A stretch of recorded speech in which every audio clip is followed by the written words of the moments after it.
अस्सलामुअलैकुम दोस्तों, welcome to my YouTube channel sugar technology. तो दोस्तों, आज की हम इस वीडियो लेक्चर में देखेंगे juice weighing for accurate control of sugar in juice entering the raw sugar factory and for estimation of mill performance and extraction as well as boiling house efficiency BHE. All incoming raw can juice must be weighed or measured. Until recently, mixed juices were weighed manually using a scale with two-way tanks. Since the wages of labor have greatly increased, the manual operation of a juice scale has become too expensive, and many cane sugar factories have replaced manually operated scales with automatic ones.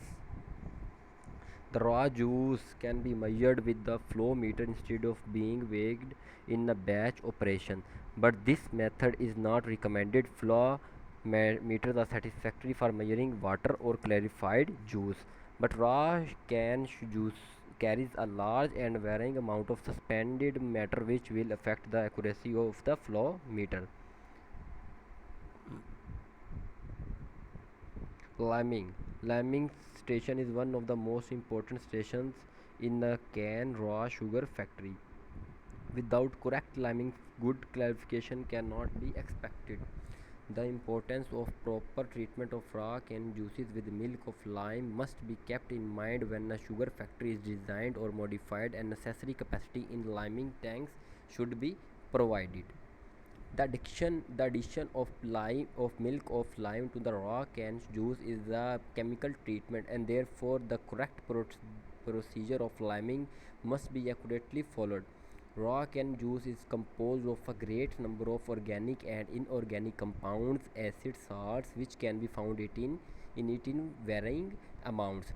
When it comes from the mill tandem, it is an opaque liquid varying in color from greenish gray to dark green, and it carries suspended matter such as fine bagasse, gums, albumin, wax, coloring matter, and particles of soil, sand, clay. The normal raw cane juice has pH 5.2 to 5.4. The gums, wax, and albumin make the raw cane juice a rather viscous, and therefore it cannot be readily filtered when cold.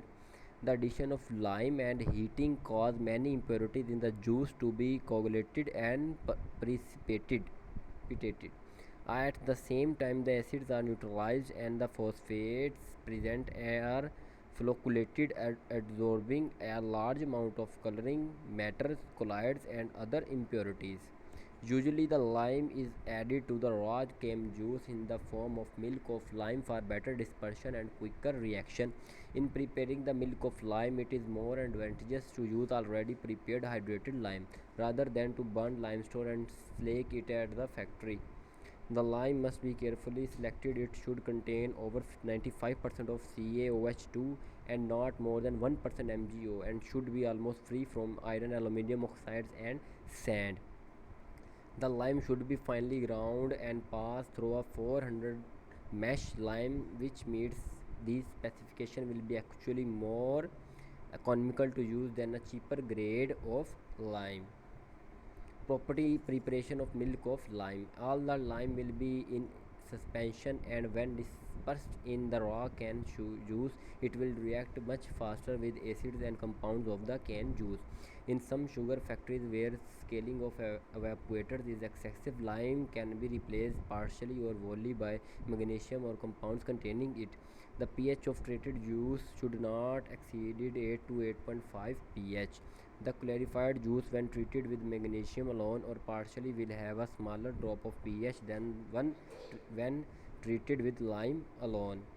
The reaction of magnesium with raw juices is slower than that of lime, and therefore the treated juices must be stirred not less than 20 minutes. Clarification with magnesium oxide is not as good as with lime. The turbidity of clarified juice is higher. On the other hand, the clarification rate is faster than with lime. Less mud is formed and the evaporator tubes remain clean longer.